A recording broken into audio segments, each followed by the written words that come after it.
Good morning and thanks for starting your weekend with us. I'm Monica Coleman. It's Saturday, June 4th. Meteorologist Michelle Apon has your forecast this morning, but first, let's get right into our top stories. In a statement to ABC 10, the Elk Grove Unified School District says they are investigating whether the intervention was appropriate, and until that investigation is complete, the teacher has been placed on administrative leave. As for McBride, she plans on pressing charges against the teacher. The California Department of Fish and Wildlife says they were tracking social media when they came across someone who claimed he was breeding and selling a western diamondback rattlesnake. Investigators say they discovered the suspect had been breeding and selling a large number of rattlesnakes for almost 10 years. They identified and seized 59 rattlesnakes, 40 western diamondbacks, 12 speckled, and 7 non-native rattlesnakes.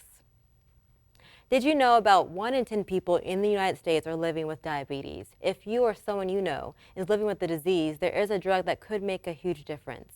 It's called Afrezza. Coming up on Weekend Morning, it's the last stretch of the race as primary elections here in California are only days away. So what are the polls saying for those running? We have that answer coming up. And the Queen's Platinum Jubilee is underway despite concerns for health. Welcome back to Weekend Mornings. Let's get right to your Rhino Report. The primary election is just 3 days away here in California. New polls show incumbents like Governor Gavin Newsom are more than safe. As ABC 10's Morgan Reiner explains, the poll found that people are voting down the party line. ENS health always comes first, but it does sound like a very fun weekend. Thank you for that report.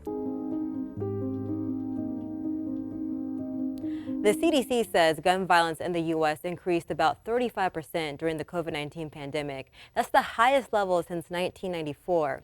Even though gun violence impacts all communities, Black people and those living in poverty suffer the most. ABC 10 race and culture reporter Candace Red explains why. Outside of dismantling systemic barriers in communities of color, advocates say more investment is also needed in community-based gun violence prevention programs. Meanwhile, Congresswoman Doris Matsui is joining the call for immediate action on gun violence. She held a news conference yesterday at UC Davis Health. Let's turn now to our other top stories. After days of talks, San Francisco police will get to march in the Pride Parade. After initially being banned by organizers, the announcement came from the mayor's office, who says, quote, "We are family again." Butler County's top executive is out. The Board of Supervisors announced after meeting behind closed doors yesterday afternoon. The reason came to a shock to many who attended the meeting. ABC 10's Jock Maluka explains why. Here at ABC 10, we stand for you. When tenants of the Arden Arcade apartment complex reached out to us about extremely high water bills, we started investigating, and this morning we are getting results. Lena Hallen explains in an ABC 10 exclusive. Continuing to track the latest on the pandemic, coronavirus case numbers are on the rise again. So much so, mandatory masking is returning to one Sacramento school district. Could your school district be next? ABC 10's Kurt Rivera has more. Health officials stress getting the vaccine is your best defense against COVID-19. According to the state's COVID-19 website, unvaccinated people are nearly 5 times more likely to get COVID than people who receive their booster dose. So you won't see me on Friday. I will be inside with the AC and a nice lemonade. Thank you, Michelle. And before we go this morning, here's a recap of today's top stories.